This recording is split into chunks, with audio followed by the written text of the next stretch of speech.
Chapitre 29. La crucifixion. 4 hommes musclés, qui par leur aspect me paraissent juifs, et juifs dignes de la croix plus que les condamnés, certainement de la même catégorie que les flagellateurs, sautent d'un sentier sur le lieu du supplice. Ils sont vêtus de tuniques courtes et sans manches, et ils ont dans les mains des clous, des marteaux et les cordes qu'ils montrent aux condamnés en se moquant d'eux. La foule est agitée par un délire cruel. Le centurion offre à Jésus l'amphore pour qu'il boive la mixture anesthésique du vin mirré. Mais Jésus la refuse. Les 2 larrons, au contraire, en boivent une quantité. Puis, l'amphore à la bouche largement évasée est placé près d'une grosse pierre presque en haut de la cime. On donne aux condamnés l'ordre de se dévêtir. Les 2 larrons le font sans aucune pudeur.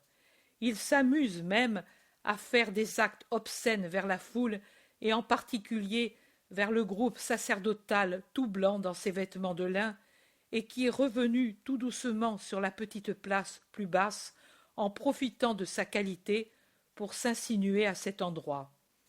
Aux prêtres se sont unis 2 ou 3 pharisiens et d'autres puissants personnages que la haine rend amis. Et je vois des personnes connues comme le pharisien Jochana et Ismaël, le scribe Sadoc, Élie de Capharnaüm. Les bourreaux offrent aux condamnés 3 loques pour qu'ils se les attachent à l'aine, et les larrons les prennent avec les plus horribles blasphèmes. Jésus, qui se déshabille lentement à cause de la douleur des blessures, la refuse.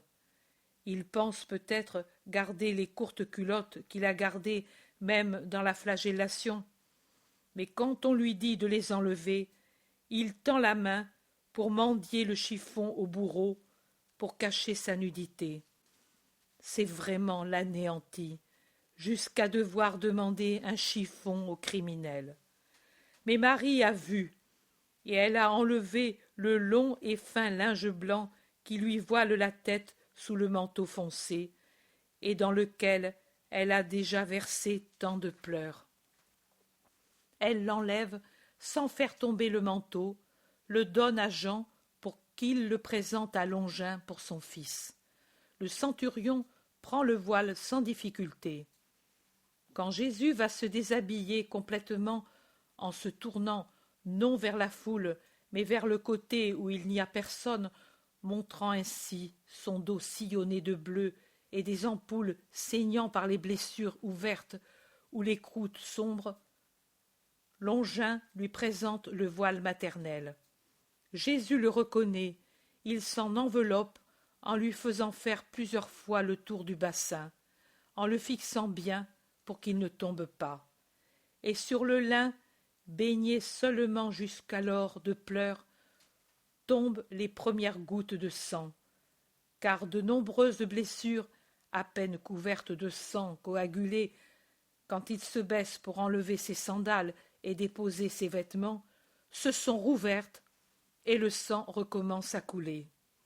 Maintenant, Jésus se tourne vers la foule et on voit ainsi que la poitrine aussi, les bras, les jambes ont été tous frappés par les fouets. À la hauteur du foie, il y a un énorme bleu, et sous l'arc costal gauche, il y a 7 traces en relief, terminées par 7 petites déchirures sanglantes, à l'intérieur d'un cercle violacé. Un coup féroce de fouet dans cette région si sensible du diaphragme. Les genoux, contusionnés par les chutes répétées qui ont commencé tout de suite après sa capture et se sont terminées sur le calvaire, sont noirs d'hématomes et ouverts sur la rotule, spécialement le genou droit, en une vaste déchirure sanglante. La foule le méprise en formant une sorte de chœur. « Ô beau, le plus beau des enfants des hommes, les filles de Jérusalem t'adorent. » Et elle entonne sur le ton d'un psaume « Mon aimé Candide et Rubicon, distingué entre mille et mille. Sa tête est d'or pur, ses cheveux des grappes de palmier, soyeux comme la plume du corbeau. Ses yeux sont comme deux colombes qui se baignent dans des ruisseaux, non pas d'eau, mais de lait, dans le lait de son orbite. Ses joues sont des parterres d'aromates, ses lèvres pourpres sont des lys qui ruissellent une myrrhe précieuse. Ses mains sont faites comme un travail d'orfèvre, terminé en jacinthe rose. Son tronc est de l'ivoire veiné de saphir. Ses jambes sont des colonnes parfaites, de marbre blanc sur des bases d'or. Sa majesté est comme celle du Liban. Il est plus majestueux que le cèdre élevé. Sa langue est imprégnée de douceur, et lui n'est que délices. Et il rit, et crie aussi. Le lépreux, tu as donc forniqué avec une idole, si Dieu t'a ainsi frappé? Tu as murmuré contre les saints d'Israël comme Marie de Moïse, si tu as été ainsi puni? Oh, oh, le parfait, tu es le Fils de Dieu. Mais non, tu es l'avorton de Satan. Lui, au moins, Mammon, est puissant et fort. Toi, tu es une loque impuissante et dégoûtante. Les larrons sont attachés sur les croix et amenés à leur place, l'un à droite, l'autre à gauche, par rapport à celle destinée à Jésus. Ils poussent des cris, des imprécations, des malédictions, et surtout, lorsque les croix sont portées près du trou et les secouent, alors que leurs poignets sont sciés par les cordes, leurs blasphèmes contre Dieu, contre la loi, les Romains et les Juifs sont infernaux. C'est le tour de Jésus. Doux, il s'allonge sur le bois.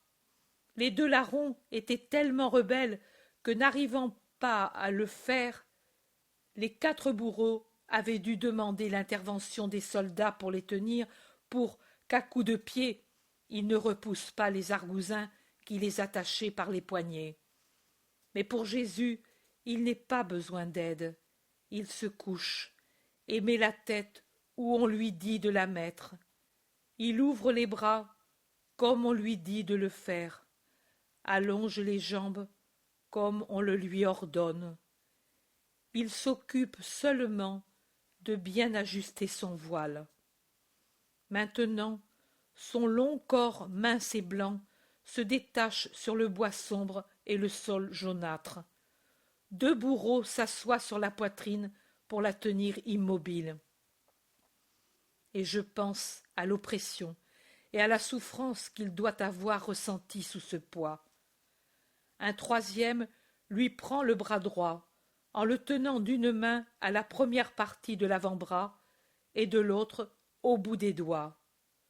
Le 4e, qui a déjà dans les mains le long clou dont la tige quadrangulaire est en pointe et se termine en une plaque arrondie et plate, large comme un sou d'autrefois, regarde si le trou déjà fait dans le bois correspond à la jointure radio-ulnaire du poignet.